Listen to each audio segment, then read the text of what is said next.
Waiting for the DJ. This your boy Quality BKFC. Let your body rock and loud now. So I can show you just what I waiting for the DJ. We have actually managed to successfully get to an episode 2, Mike Leon. I'm quite proud of us. Happy Thanksgiving, friend. How are you?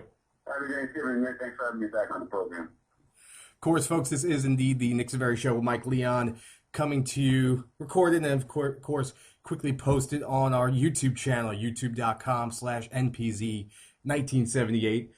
Twitter plugs go as follows. For me, NPZ1978. Mike Leon, plug away. Yeah, at the kid Leon, DAKIDLEON. So, we are indeed on to episode 2, and unlike Star Wars episode 2, this episode 2 will not suck. I don't know how many times I can say episode 2 on the podcast, but we'll see. Of course, you were just listening to, see, I'm going to sound like a DJ right now, Mike. You were just, of course, listening to Waiting for the DJ from Talib Kweli from the Quality album. I don't think it's his second album, but it's quite a good one regardless, and I recommend checking it out. So, Mike, it makes sense. It is indeed Thanksgiving Day, and folks who are listening to us, I appreciate you guys taking some time for the holiday, or more than likely listening to this on Black Friday and hearing some more of the fun stuff. Mike, how was your holiday? Did you get a lot of good food, good eating? Was it your typical turkey day? Did you guys have some different stuff at the table? A lot of different stuff, Nick, and of course at every Puerto Rican Thanksgiving, there's always some rice accompanying and always some coffee afterwards. Let's call it café con leche. And very good. And of course, today's games were even icing on the cake, especially the Dallas comeback that ended, in a defeat, and then the Detroit Texan game earlier that was a really fun game to watch. Unfortunately, for dessert, they gave us the Jets and the Patriots have pretty much put this game to bed. Everybody who's got work on Friday has heading down the deck. Yeah, Mike, I just got back in from my Thanksgiving travels. Mike, what do you have as the current score right now? Right now, at halftime, it is the Patriots 35 and the Jets 3. And knowing Belichick, he's going to put a 60 burger on that team. You know, he already put up 59 on the Colts, his old nemesis. He's got to do it to Gang Green today. I'm thinking 60. Yeah, especially in a rivalry game, all bets are off with Belichick. I mean, we've seen fake field goals out of him numerous times. It's not the first time he's had issues with other coaches in terms of running up the score, but as one famous college coach once said, hey, they're professionals at this level, so there's no such thing as running up the score. So starting with Detroit-Houston, of course, Houston wins that game 34-31 in overtime, their second overtime in 5 days. Mike, the first thing I actually noticed that just kind of jumped out at me, I saw Nick Fairley, defensive tackle, for the Lions, of course. Man runs down a running backfield, gets in on a toss play, cuts literally across the field, takes down, I think it was Mike LaShore Sr. now, as I see on the jersey. And I had to look this up. Guy, 6'2", 291. Mike, you want to take a guess what his 40 time was at the Combine? Well, I know Fairley had pretty good numbers across the board at the Combine. He had to run sub-5, if I remember correctly. 4.8. A 291-pound man can run 4.8 in a 40. To compare it to Mike Vick, Vick ran about 4.4, 4.34 back in, it was like 2003, 2004. That's scary. There's just something wrong. Not even wrong. There's just something very telling about defensive players, especially at that size, being able to run at that speed. Something tells me even Levon Kirkland, previously of the Steelers, was also known for being a big guy who had a lot of foot speed. And it comes back to something I keep thinking about when I think of the modern game now in football, which is how much the bigger, stronger, faster theory that kind of gets thrown around, and how on point that is. For all the talk that you hear about players who used to play on both sides of the field, guys who could play multiple games in one day, or guys who played in the coal fields and God knows where in the United States, it doesn't mean a whole lot when a guy is 6'2", 291 and can run almost as fast as a quarterback in the modern game. It just puts to rest that that argument about could a team like the undefeated 72 Dolphins team play against, randomly speaking, the current Lions team. The answer is no. The answer is no, and in fact the answer is it would be a thorough beating by halftime, much like the Patriots are putting on the Jets right now. Well, it's always going to be, I laugh when people make the comparisons about teams of yesteryears and could they have played. I think you'd have to take everything from 1990 and before and pretty much throw those out the window because athletes trained a different way back then. The equipment that they used back then was different in terms of helmet sizes. You didn't have a lot of athletes in the NFL, receivers especially, using gloves. A lot of them were using taped fingers. You all remember the Bolitnikoff and the Calvin Branches of yesteryears, with how much stick-up they would put on their hands. And it was different equipment, different games. Guys are training in a variety of different ways now. The amount of time and attention to detail at these combines and how these athletes get prepared, not only for an NFL season, but straight out of college preparing to get drafted. It's so much different than yesteryears where guys, had other careers in addition to playing football. So you can never compare the yesteryear athlete to the modern day athlete and any type of comparisons like that. And just like you mentioned, for a 6'3" lineman, in the second year out of Auburn, Nick Fairley, who, a lot of people thought didn't actually grade out that well because of his size and that 4'8" speed. There was other linemen in that draft that ran faster, if you can imagine that. So for Fairley, it just goes to show you what kind of an athlete he is at that size and weight and just at that position that he's got to play, interior line, and he can run that fast. Sideline to sideline is just very telling about today's athlete. Mike, I got to ask you the big question from the Lions-Houston game. Well, the two big things that came across to me. One is definitely funnier than the other. Did Sue really deliberately kick Schaub in the nuts? Did I really see that? After it's funny because reporters asked Ndamukong Suh about that after the game, and he kind of stayed away from that, didn't really want to talk about it. Now, I didn't actually see the play, nor have I seen any replays of it. But from what I heard, it looked to be inadvertent from video replays. You couldn't tell intent as much as last year where he clearly was trying to shake free of the Green Bay offensive lineman last year and purposely put his foot in the direction of the lineman, trying to, step on him. And, in the heat of battle, you forget what type of equipment you're wearing. A lot of these guys are wearing cleats that are confined and adapted for the type of surface that they're playing on, whether it be the field turf. There's no longer asphalt turf, but if it's natural grass. And a lot of these cleats, you have metal spikes in them, and it's very dangerous to use that type of spike, as a weapon. And the Ndamukong Suh is probably going to get some type of fine. I'm sure the league is already looking into it, especially that's probably not one of the things they want to talk about on Thanksgiving when you have, two really tremendous games, at noon and 4:30, their highlight pieces here on this holiday. You really don't want to be talking about that, and it's a shame. And Ndamukong Suh has been getting the benefit of the doubt, and I think it's because of how good of a college track record he had. But now 2 incidences in a row like this is going to make people wonder why a guy so talented like this is getting caught up in pretty much nonsensical stuff like this.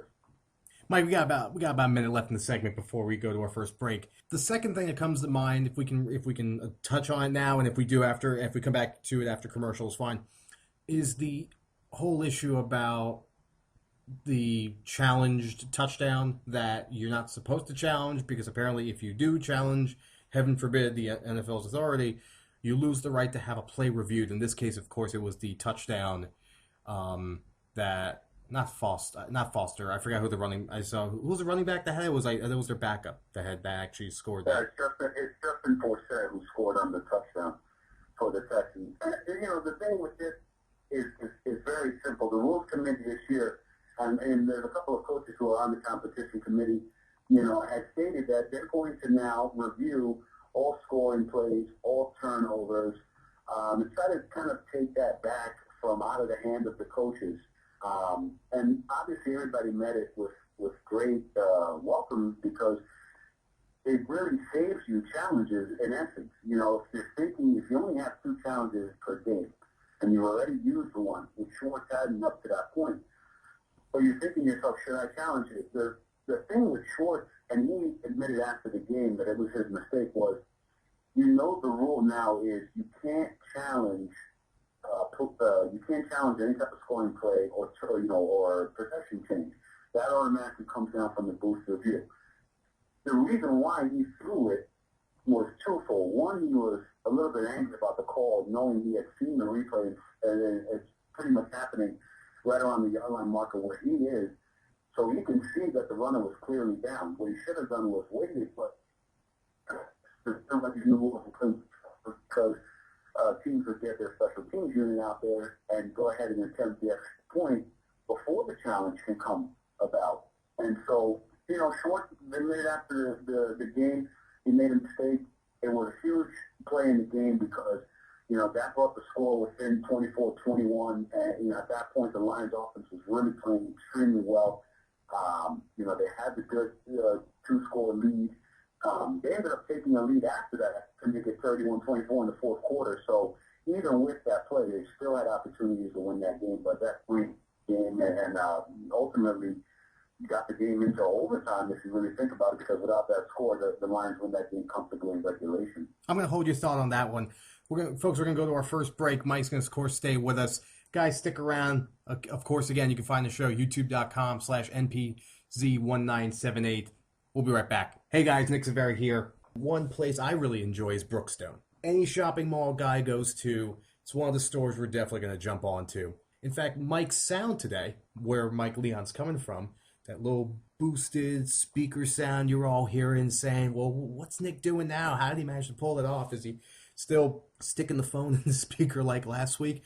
No, folks, no. Actually, I am using the big blue wireless speaker, Bluetooth speaker from Brookstone that I got for my birthday recently. So you guys can also check it out too. Brookstone.com, BROOKSTONE.com. Go there, check the store locator. You can see a ton of stores that Brookstone can be found at. Usually you can find them at any mall. And it's, of course, every guy's favorite place to visit in a shopping mall, and definitely a good place, ladies, for you to check out if you are thinking about gifts for your significant other as the holidays are upon us. Once again, brookstone.com is the place to go, and you are, of course, listening to this show partly through their great wireless speaker, Bluetooth speaker, Big Blue, courtesy of Brookstone.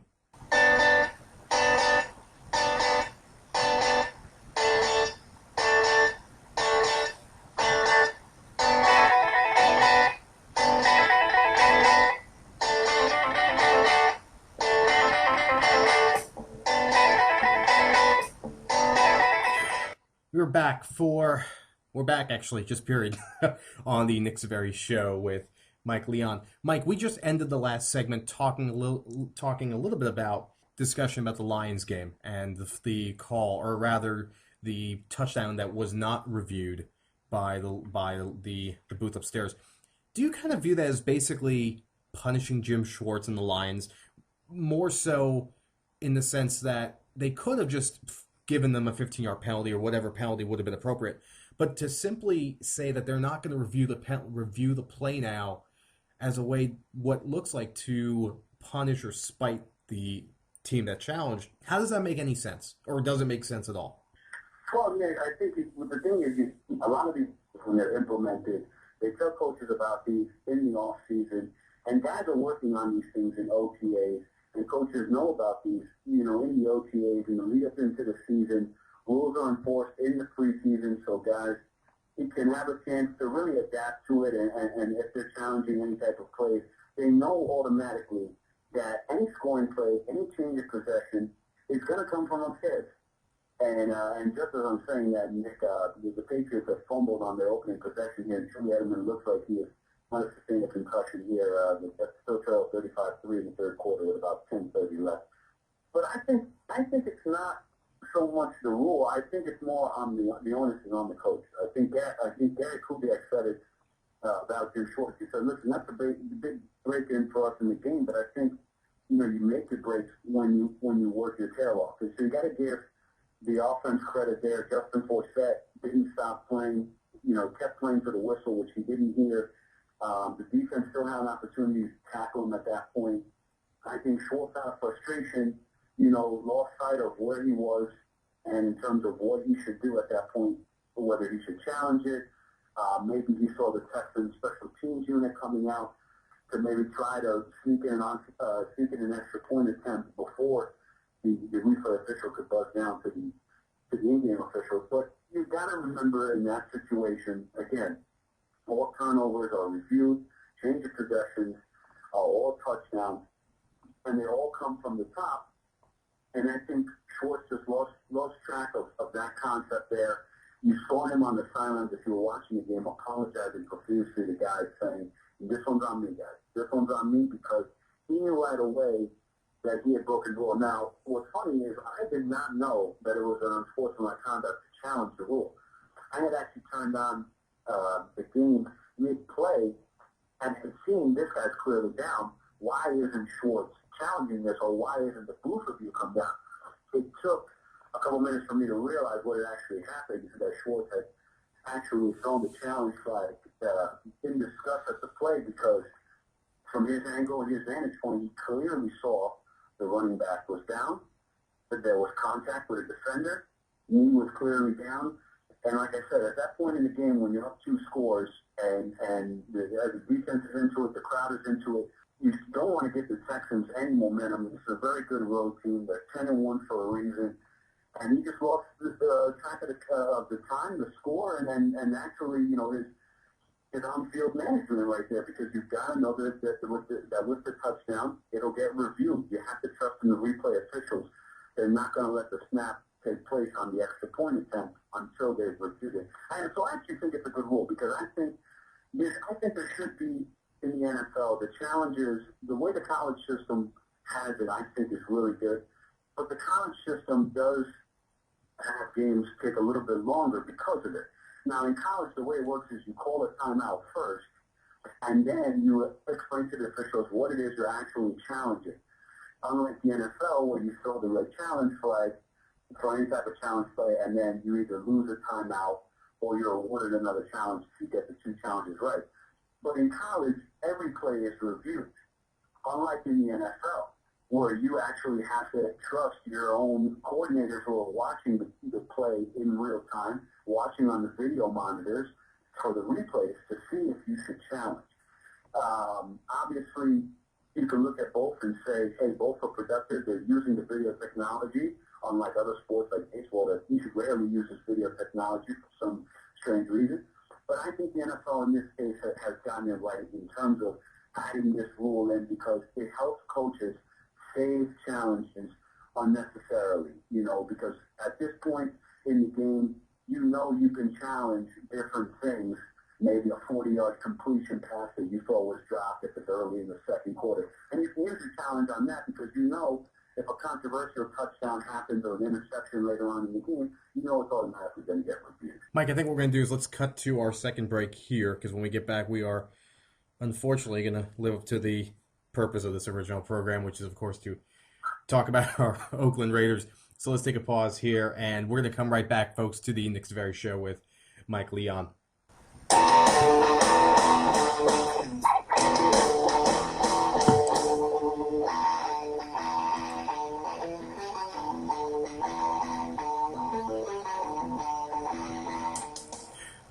Back to the show, of course. Nick Zaveri Show with Mike Leon, found on youtube.com/NPZ1978. Probably also get shouted out on the Twitter page at NPZ1978. We'll also probably get put up on the blog as well at digitalventing.wordpress.com. So, unfortunately, now comes the part of the show where we get to talk a little bit about, it's not unfortunate, it's a work in progress, is what I think of it as. And I think, Mike, you probably feel the same way, too. Saints Raiders. Saints win on Sunday, 38-17. Oakland, of course, drops to 3-7. Just a couple interesting facts about the game. First thing is noticeable is New Orleans and Oakland, believe it or not, actually rushed more than Oakland's attempts, 40 passes to 26 rushing attempts. Actually, Oakland was more likely to pass the ball than run it. For the Saints, it was actually an even split between rushing and passing. 28 plays for each, total of 56 plays. Oakland sacked 3 times, lost to 28 yards. Total yards, actually, Oakland 404 to the Saints 382.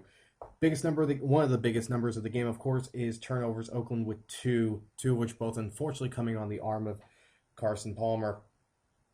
Palmer in that game went 22-40 for 312 yards, 2 touchdowns, 2 interceptions. counterpart across the other side of the field, Drew Brees, 20 for 27, 219 yards, and 3 touchdowns. Mike, initial thoughts? Well, I think, Nick, we've been talking about this, and it's tough for us to continue to beat a dead horse, but a couple of things I take away from the game. The Raiders are really struggling on the defensive side of the ball. The Raiders in their last 3 games have allowed 135 points, and they're the 4th team since 1970 to allow that many points in a 3-game stretch. And the last team to do it was the 2004 Tennessee Titans, and they allowed 140 points. I think we talked about it last week on the podcast. The Raiders are really in trouble in the secondary, and I think it's a product of the Raiders' D-line not really getting any sustainable pressure. We talked about before the season them cutting Cameron Woodley, their leading pass rusher, and sacker from the year ago. Richard Seymour was out for this game. So now you're relying on Lamar Houston, Matt Shaughnessy, guys up front, Tommy Kelly, starting to get some pressure on Drew Brees, and it just didn't manifest itself that way. You look at the rushing numbers, the Saints really only rushed the ball. Mark Ingram only rushed for 67 yards. Ivory only had 37 yards rushing on each rush, for over 5 yards per clip. But at the end of the day, it's not the rushing statistics. It's the 2 Carson Palmer turnovers, the secondary letting Drew Brees efficiently pass the ball. He's 20 for 27 in his attempts, threw for 3 touchdowns. And I think the backbreaking play in the game, to me, just watching him on television, was the Lance Moore touchdown. I thought at 14-7 there, he had just gotten a score to kind of get within a touchdown here. See if you can get a stop, maybe get a quick score before half, or a field goal, make it 14-10 going into the locker room. And a busted coverage assignment, and Lance Moore gets behind the defense deep, and Drew Brees is one of the better accurate throwers of the deep ball, and Lance Moore is, wide open for about a 60-yard touchdown, and the Saints are up 21-7. Then obviously when you come out of the second half, not only are you down in that 21-7 hole, but the Saints are getting the ball at halftime. And you have Mark Ingram rush for that touchdown right out of half, and it's 28-7. That's pretty much all she wrote. The Raiders' offense is not really designed for comeback mode this year. If you've noticed, Jacoby Ford, their speedster wide receiver, he's out for the year. So stretching the defense already with a burner type of receiver is not in play. Denarius Moore is more of a possession receiver. Sure, you can go up and get it. Haywood Bay has started to really come into his own as a dependable receiver. And Brandon Myers has been a dependable pass-catching tight end. But when you're out of talent at the running back position right now because of injuries that the Raiders are sustained, with Darren McFadden not playing and Mike Goodson not playing, and you're relying on a 6'2 fullback who had a really good game, Marcel Reese rushed for 103 yards, receiving for 90 yards. But when you're relying on that and you make a team one-dimensional like the Saints defense, it's really tough for the Raiders to come back, especially from a 28-7 hole, knowing that Drew Brees and his offense can sustain first down. They can go out there and be efficient on third down and not get into bad situations. The Saints were 6 for 11 on third down, so they're a very efficient team from in that standpoint, in that regard. They had 19 first downs for the game, 14 of them passing. So Drew Brees knows what he wants, knows the looks, and they have a lot of quick outs, quick ins that are designed in that offense to keep the chains moving when they already have a lead. So very tough for the Raiders to come back. And the prevailing thought again was the defense, but I think it's part and parcel with the offense not really being able to sustain drives. The time of possession was almost pretty much even, and you would think that that's a telling statistic, and then you look at the score and you see the Raiders off by 3 touchdowns and you go, something's up here. And I think the problem is, until McFadden and Mike Goodson can come back healthy, when this Raiders team and offense is completely healthy, and remember, the new offensive coordinator this year was Greg Knapp. You've got some new terminology that needs to be learned by Carson. He's still only in his second year with these receivers, with Denarius Moore, who's a second-year guy himself. Darius Haywood is finally coming to himself, but he's only been in the league for 4 years. No continuity there on the offensive side of the ball, and I think that's why you're seeing the Raiders right now struggle and be at 3-7 where they are.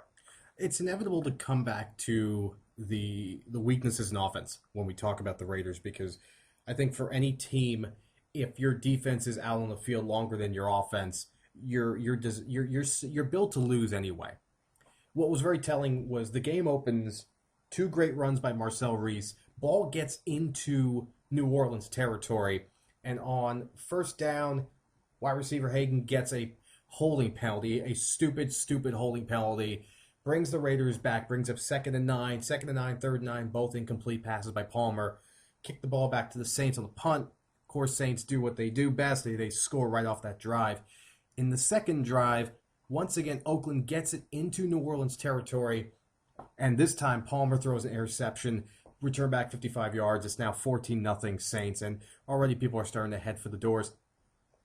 That speaks to the biggest, and it speaks to some of the numbers I'm going to bring up now, because when I look at the Raiders, one thing that's really a huge problem for me is their inability to maximize drives, and what I mean by that is to say they just simply don't take advantage of having the ball, and that sounds crazy, but it's a team that their possession time yards per drive is just minimal. And I think it maybe speaks to Greg Knapp's offense being a new offense, having a second-year quarterback who's a veteran, but second year in this new system.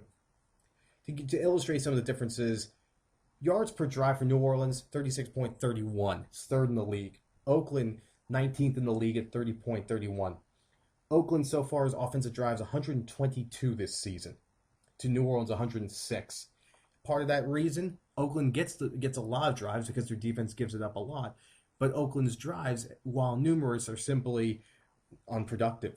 Points per drive, Oakland is 23rd in the league at 1.69 points per drive. New Orleans, as you can imagine, second in the league, 2.5 points per drive. And probably the most telling statistic, New Orleans touchdowns per drive by percentage, 32%. Almost 1 out of 3 drives results in a touchdown for the New Orleans Saints. Oakland, by contrast, 16.4. 16%, being 24th in the league. This is simply an offense that is unproductive. It's an offense that simply does nothing with the ball, resulting in a defense constantly getting the ball put back in their faces and trying to muster some kind of a defense. And that's coupled with a secondary that essentially is not good enough to stay on the field long enough to keep teams from scoring, especially a team like New Orleans. Of course, Oakland's now about to go into a game against Cincinnati. Cincinnati, actually 24th in the league, yards per drive, so not as potent at 29.88. And, of course, touchdowns per drive, 8th in the league. It's not too bad, about 24%. Mike, it goes back to your point about drives. It goes back to that point about this new offense. Question that's going to come back to me is, what is going to rectify it? Is it simply consistency? Is it ownership investing in this coach, in this offensive coordinator, in this scheme, and putting this together as a 3-year plan, as opposed to what's been happening for the past 3 or 4 years with a new coach almost every other year, and of course a new offensive coordinator every other year? Well, I think for the Raiders right now, and then especially that you've reached almost about 6 games remaining for the Raiders in their season. 3-7 right now is a difficult hole that they've dug themselves into. There's not a lot of teams that are over 500 in the AFC, so you can't rule them completely out of the playoff chase. But if you're a realistic fan, what you wanted to see this year was a couple of things. One, how Dennis Allen would be in his new coaching role as a first-time head coach in this league. Now, remember, he's the youngest head coach in the league right now. He only has experience on the defensive side of the ball, and I've heard numerous coaches around the league say, your first time is a very big learning experience. Greg Champ was on NFL AM this morning, and they asked him a lot about what's the biggest transition you've made so far? What is it that you've learned being a National Football League head coach that you probably didn't know? And Seattle's always been known as a tireless worker in the league in terms of, in the office at 4 a.m., last one to leave at 9 p.m., and closing down shop.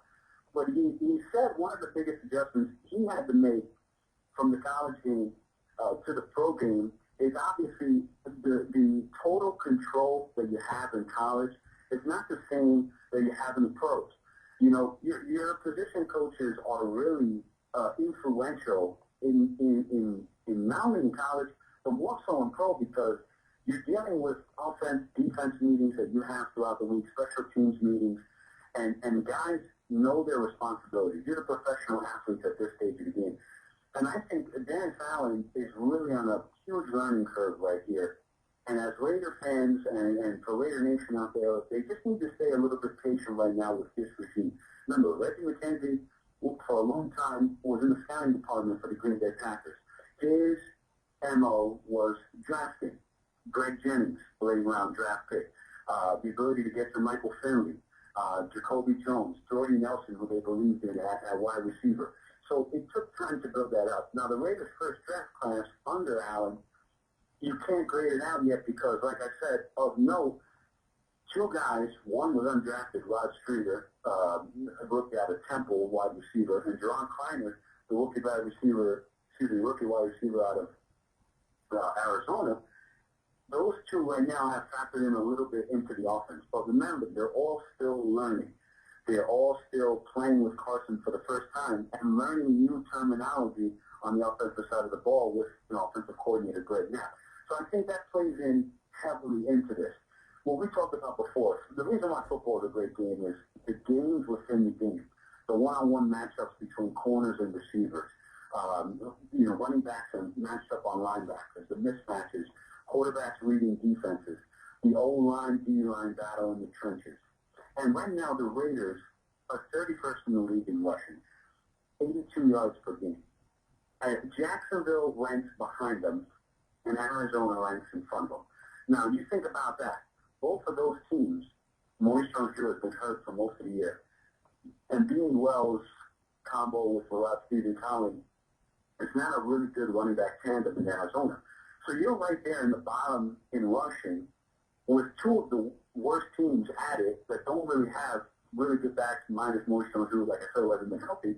And yet the Raiders have a Pro Bowl caliber talent in Dan McFadden who still hasn't been completely healthy for one full season. And I think that's factoring in immensely because Hugh Jackson last year pretty much got the best out of Dan McFadden. It was one of the reasons why I petitioned for him to remain as head coach, for that continuity factor, for what Hugh Jackson did on the offensive side of the football. Getting Dan McFadden, the amount of touches that he got him from game to game. They had Kevin Boss and Brandon Myers as tight ends, really good pass-catching tight ends. Brandon Myers, a very good run-blocking tight end. They had the development of Denarius Moore and Darius Hayward-Bay at the receiver position. And Carson Palmer was getting better game to game. We saw it last year in the San Diego game where the Raiders went into San Diego. Palmer threw for 30 touchdowns in that game. We all remember the Denarius Moore 2 touchdowns. He had his real breakout game right there, and the Raiders were pretty much taking control of the AFC West division at that point. And I thought Hugh Jackson, week to week, got his team prepared on the offensive side of the ball. Now, defensive side of the ball has been the big issue, and that's part of the reason why Dennis Allen has been brought in. Kind of a disciplinarian, clean up those penalties, and you saw on Sunday that didn't really rear its ugly head. Only 4 penalties for the Raiders for 40 yards. I think what's going on right now with the Raiders is they're being made one-dimensional on the offensive side of the ball. They're 9th in the league in passing, so they're one of the top teams in passing, but you look at that twofold and you're saying, well, they're also on the bottom in scoring, and they're in the bottom in rushing. So they obviously are behind in games and need to pass more. So it's kind of an inflated stat. I think right now the big thing for Raider fans is to stay patient, trust in owner Mark Davis that he's not as impetuous as his late father was in terms of coaching regimes, and maybe this regime will get it right. They have a draft class coming up in April where they have a full stock of picks. Let's see who they take on hopefully on the defensive side of the ball, especially in the secondary, and see who they can add, maybe an impact running back at the running back position, or at least somebody who can be relied on into game because of McFadden's health that can improve the rushing attack of this team and not make the Raiders' offense one-dimensional, which in turn gives the defense some breaks, and you see that give and take between both sides of the ball. Mike, we're going to take a break right on that point, and when we get back, we're going to talk a little bit more about go around the league. So we're going to take a break right now on the Nick Zaveri Show. Mike Leon, courtesy of youtube.com/NPZ1978. Stick around, folks. Hi folks, Nick Zaveri here to talk about the art of shaving. Visit theartofshaving.com for all your shaving needs. Alcohol-free shave cream with those brushes that you can only find in barbershops. All the best infusion blades provided by Gillette, in addition to those single blades that you can see in barbershops as well. For those of you who recently saw Skyfall, that great scene with James Bond and that single blade razor, you too can find it there, although it won't be Moneypenny giving you that shave. In most stores, there is a barber on staff that can give you a close shave with those single blade razors if you so choose to get involved, and I highly recommend that you do. But most importantly, I recommend you to visit theartofshaving.com and find a store near you and check out their great products. I just got a shaving kit for my birthday, and I absolutely love it. Shave oil, shaving cream, the brush, everything I need for shaving, everything I need, more importantly, for a great shave, I got from The Art of Shaving. So, once again, theartofshaving.com, stores in New York, Philadelphia, and at a store near you. Yeah. To all the killers and the $100 billers. For real, niggas who ain't got no feelings. Check it out now. I feel like I totally just ripped that off of Max Kellerman. Folks, welcome back to the Nick Zaveri Show with Mike Leon, youtube.com/NPZ1978. Mike, plug the Twitter handle one more time, please. At DAKIDLEON, at the kid Leon. And for me, NPZ1978. See, folks, I keep it pretty consistent. You can also check us out on the blog, digitalventing.com, which is where we're going to also put today's show as well. Mike, segment 3, I'm going to let you take the lead on. Take us around the league. You mentioned a couple of interesting things going on with the NFC South and some stuff going along across the league, also in the NFC West. So pretty NFC-centric on your part. What's up with the Tampa Bay Bucks? What happened? Where are they now? Well, Nick, it's funny that you're bringing up the NFC, and the NFC has really been the more competitive conference so far to date. If you look at the NFC, the Giants are 6-4 and leading their division. You've got 3 teams in the North that are all above 500 in Green Bay, Chicago, 7-3, Minnesota is 6-4, Atlanta, Tampa, New Orleans are all 500 or better. San Francisco, Seattle, all above 500. So there's a lot of competition. There's going to be a lot of fight coming down for those last 6 spots, and especially none of the divisions in the NFC are out of play. With the Redskins win over the Cowboys today, the Giants are only about a game and a half up on Washington. Washington's 5-6. They still play the Giants one more time in Washington. Green Bay and Chicago are tied with Minnesota only a game back. Atlanta's 9-1, and they're probably going to win the division because of the comfortable lead that they have right now. They have a full 3-game lead over Tampa Bay. They still do play this weekend. They're going to play at Tampa Bay, and that's one of my upset specials for this week, which we'll get into a little bit. San Francisco, with that tie, actually didn't hurt them. Actually gives them a little bit of an advantage, if you could believe that, with a 750 win percentage at 7-2-1. And Seattle 6-4, but those teams still play each other.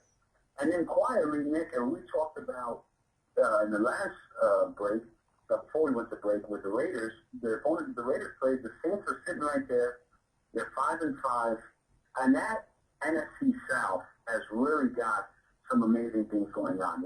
First, when we talked about Tampa, and I had mentioned on the last podcast about Greg Schiano, his transition from our alma mater, Nick, at Rutgers University, where he was a couple games above 500, took Rutgers to 6 bowl games in 7 years, never won a Big East title.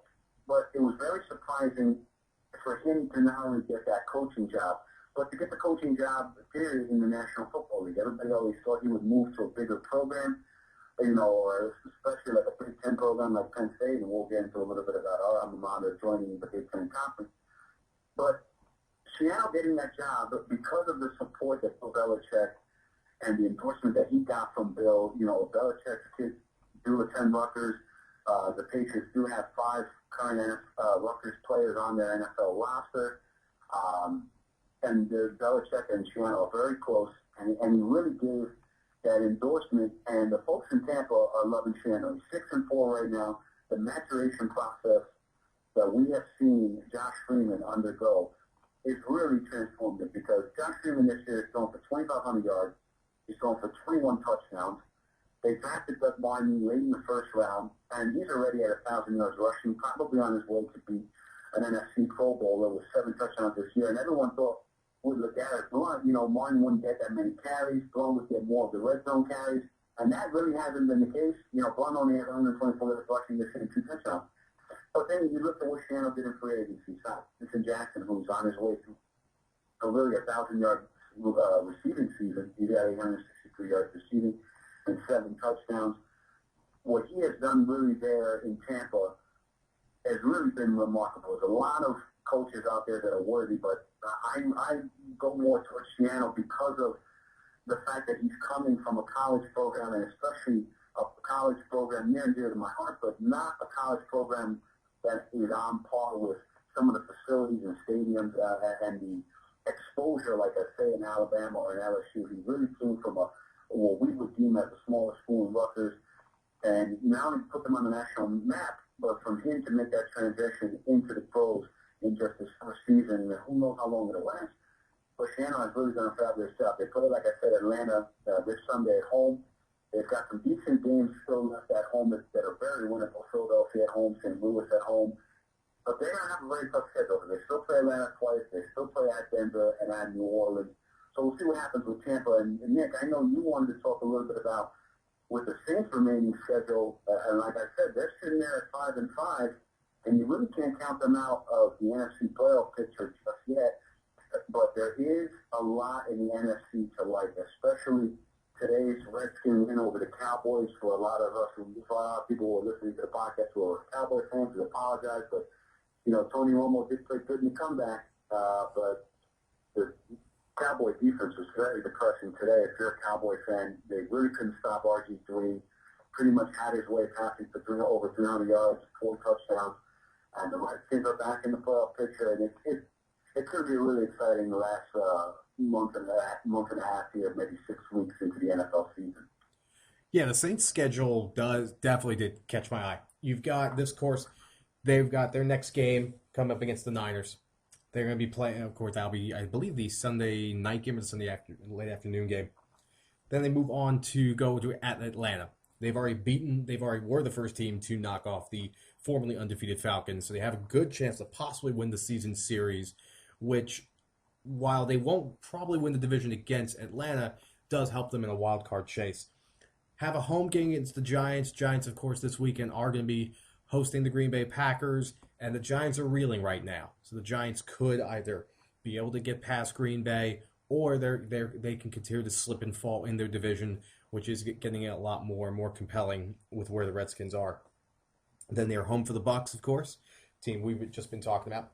Moving on to be on the road against Dallas, and then they wrap their season up against a 2-8 Carolina team that doesn't seem to be heading in the right direction. It's very likely that the Saints have a pretty good shot of going over 500 the rest of the way. So it gives them a legitimate chance to end the season at least with 10 wins. And considering where they started, it's extremely impressive. But it also speaks to the way the league is set up right now, which is even if your defense is not that incredible, and granted the Saints did give up over 300 yards gave up once again a large chunk of yardage to Carson Palmer in that passing offense on Sunday. Your defense in some ways is almost irrelevant if your offense can put up some serious points, which is what the New Orleans Saints are able to do. Mike, I've got them over 500. I've got them probably 9 or 10 wins. Looking at that schedule I just mentioned, where are you on that? Are we in agreement? Do you feel like they're going to have a little more of a struggle down the way because they're divisional opponents? Well, I think you can definitely pencil at least 3 to 4 more wins into this schedule. If you look at that remaining schedule, like you said, that Falcons, that Giants is going to be very tough. But I think what I saw from the Cowboy defense earlier today against the Redskins and a rookie quarterback in RG3 who's playing phenomenal football and has got to be in the MVP discussion, especially not only his performance today, but his performance the last 2 weeks after the bye for Washington and getting them back in the playoff picture. I think Dallas is being susceptible, so they played Dallas. Like you mentioned, they play a Buccaneers team who they played a very close game with back in Tampa Bay about, I believe it was 4 weeks ago. The Panthers, they should win that game. You lean towards giving them the Niners game because it was at home, but then you remember that this is the same Saints team that lost to the Chiefs earlier in the season. But I think the Saints team has really turned the corner. I fully expect them to be in the playoff hunt. I'm not sure if, starting at 5-5 right now, they can rattle off, 6 wins out of these next 6 games to get them to 11-5. Can they go 5-1 in that stretch? I mean, you're talking about the Niners, Falcons, and Giants, a team that won the Super Bowl, another team that had the best record in the regular season so far in the NFC, and then another team who had the NFC Championship game last year. And then you're playing, like I said, the Bucs, a team who they already had a tough game with back in Tampa. So 4 of those games are very, very tough. I think in that schedule, I can easily see the Saints getting to 9-7, but I think they missed the playoffs this year. The team that I think is a surprise, and I've been talking about them a little bit in these last couple of minutes, is the Washington Redskins. I think Mike Shanahan, since I lost to Carolina a couple weeks ago at home 21-13, the bye week really came at a perfect time, and he laid it out for his leadership group of captains on the team. This is what we need to do. We still play a lot of divisional games left. Philly, Dallas, both 2 times. Still play New York. And if you look at what the Redskins have done coming out of their bye week, they beat Philadelphia 31-6. They go today on Thanksgiving Day and win at Dallas and had a really comfortable lead in that game until their defense gave up some second half late touchdowns to Tony Romo to pull out a close game in 38-31. This next week is a tough game, but it's at home. They play the Giants at home in the Monday night game. They got a short week, and then they play Baltimore, but it's at home. They play at Cleveland, who's a team that is very feisty, especially over in Cleveland, and we saw what the Browns did last week, at the Cowboys, and especially what they did at the Giants earlier this year, losing a shootout game. But I think that the Redskins are going to be favored in a majority of games down the stretch, especially the Philly game. They still play Philadelphia one more time, which should be a win, especially if Nick Foles is still playing quarterback. They close out the season with Dallas at home, who they just beat today, so they could win that game. I think the Redskins are really positioning themselves. I won't say they'll overtake the Giants in the NFC East, but they're one of my surprise teams, along with the Buccaneers, that could make the playoffs and be one of these 6 teams when the NFC playoff schedule comes out. We're gonna put a hold on that then there. When we come back, folks, we're going to wrap up with the last segment of the show, getting a little into college football, talking actually about the new direction, or rather the new conference that our alma mater is going to, along with Maryland, and some interesting college notes from this past weekend. Stick around, youtube.com/NPZ1978, the Nick Zaveri Show with Mike Leon.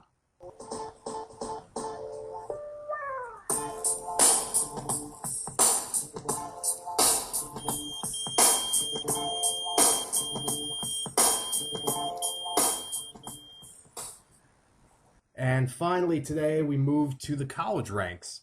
Talk a little about college football, and I think we're going to trying to make that somewhat of a mainstay on the program, as we are getting pretty soon into bowl season within the last couple weeks, and conference championships starting up pretty soon. Thank you, of course, listening to the Nick Zaveri Show with Mike Leon, courtesy of youtube.com/NPZ1978. Mike, big news first, of course, for us, at least as Rutgers fans, is Rutgers and Maryland both going to the Big 10, which I'm pretty sure at this point it's more like the Big 13 or Big 14.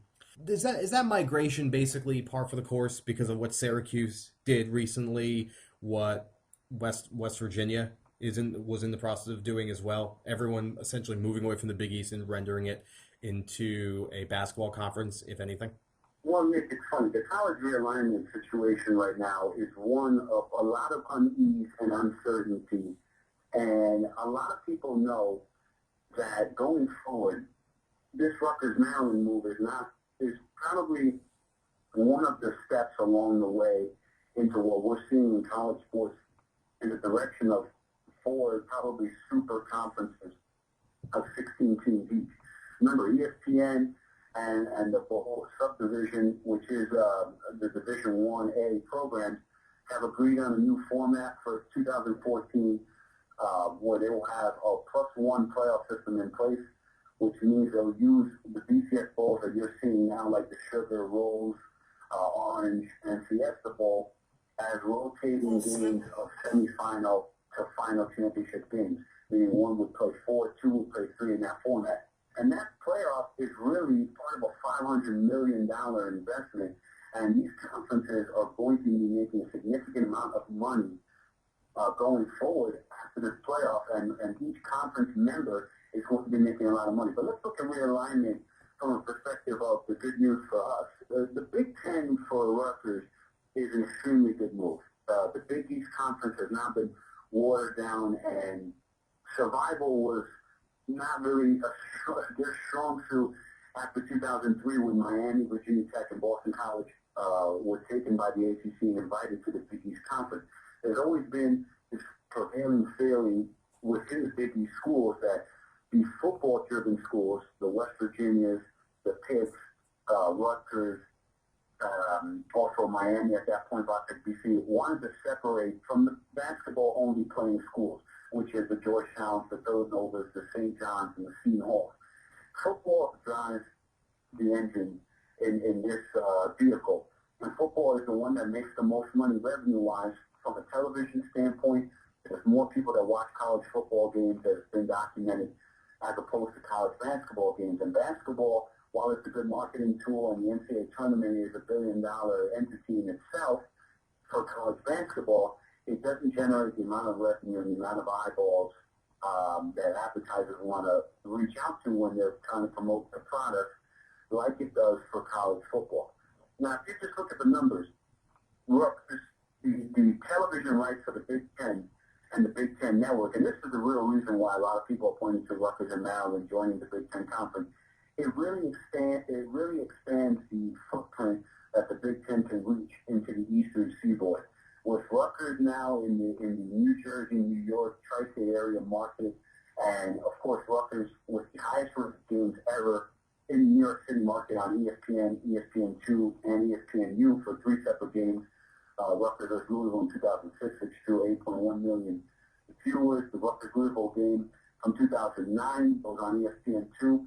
And in the Rutgers-Arkansas game, which drew over 1.5 million viewers for ESPNU, which was earlier this year in this Rutgers 9-1 current season, those games themselves proved to the Big Ten that Rutgers could, and they're hoping could, deliver more of the New York City market. It's all about cable penetration at this point. The Big Ten Network is offered as part of a premier tier package for a lot of cable subscribers, and the ability to get the Big Ten Network into New Jersey and New York cable provider homes for a basic cable package as opposed to the premium package needs a lot of money for the Big Ten Conference. And when you add Rutgers as the flagship state university for New Jersey, and you add Maryland, the flagship state university for Maryland and the D.C. Baltimore area, you're really adding a lot of cable operators and a lot of millions of people, and the reach and the potential for the Big Ten to come into those markets is really, really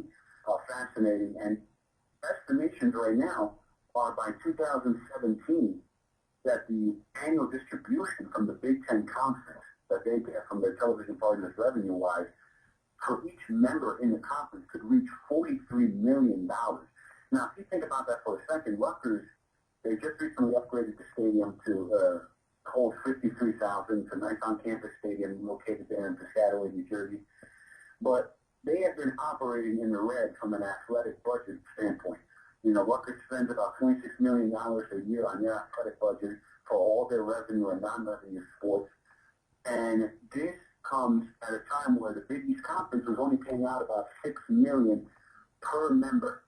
So you're looking at operating in the red for Rutgers to possibly not only breaking even, but probably making more money, upgrading your schedules with the likes of Ohio State and Michigan, Penn State, and Nebraska on an annual basis, and to join a conference where, listen, all conferences have to travel. Travel is part, you know, I love that people say, well, these conferences are not making sense. What about the student athletes and the travel? You know, travel accommodations are paid for by the universities, hotel accommodations. they charter their own jets. These schools are not flying. It's not like the track team where you put the track team on a commercial flight and they're actually, flying that way as a part of a regular airport schedule. They're chartering their own jets and their courses for these student athletes. So especially at the football level, this is going to be very big initially for Rutgers and Maryland joining the Big Ten Conference.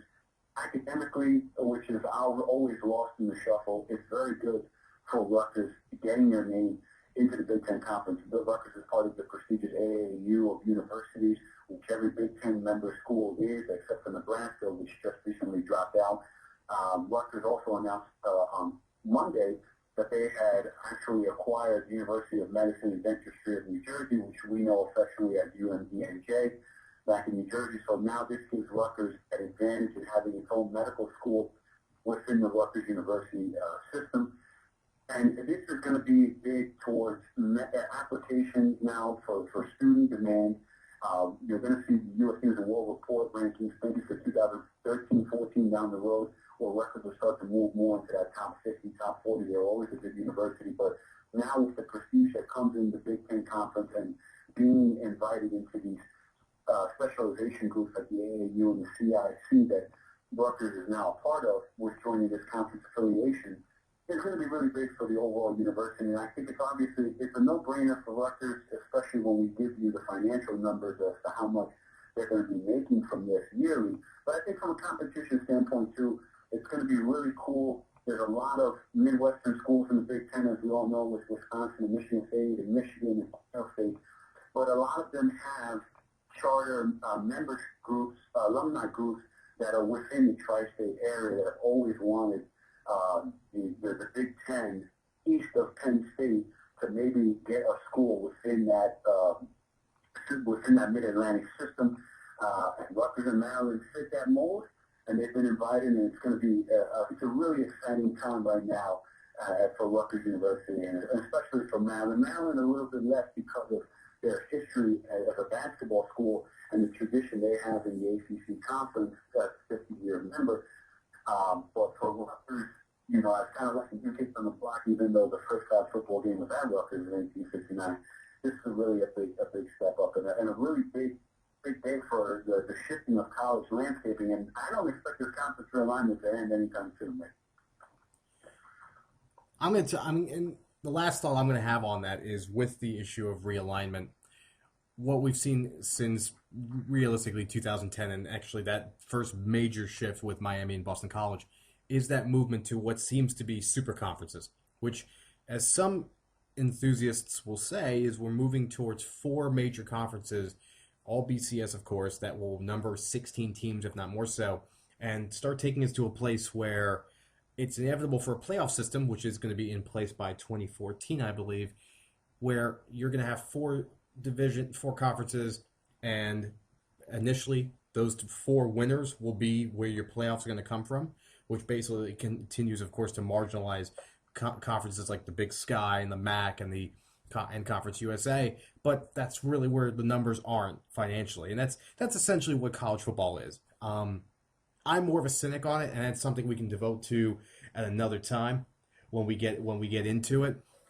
But for right now, we can celebrate in the fact that Rutgers continues to build its prominence in college football. Folks, that's going to be it for today. I thank, of course, Mike Leon for carrying me today. New format, definitely. I think when you guys all catch on the podcast, you think you're all going to definitely see the difference. Mike, one last time, take us to Twitter. Where can we find you again? You can find me at @thekidleon at Facebook.com, also /Mike Leon. Nick, always a pleasure being on the program, and really excited to see when we can do this again, hopefully next Thursday. I know you're going to be traveling out of town, but it's always good to catch up with you, and especially a good day in the NFL today. Yeah, actually, interesting programming note. I will be, of course, leaving the country this tomorrow, actually heading to Mexico for the weekend. So I will be returning just with my usual book of stats and ready to go forward talking all things Raiders. Quick prediction for Sunday. I'm going to actually, you know what? I'm going to say that the dark cloud that is over this team is going to get lifted. I think the Raiders are going to win this. Just looking at the numbers where Cincinnati is, I think it's a winnable game. And that's where I'm going to wrap it up. Folks, shout outs today to footballoutsiders.com, which is where we got the great stats about drive information. ProFootballReference.com, of course, where we have all the information for box scores and is the go-to reference place for all things NFL. Taking us out today, of course, is our man CeeLo Green, Bright Lights, Bigger City from the Lady Killer album. It was love at first sight. This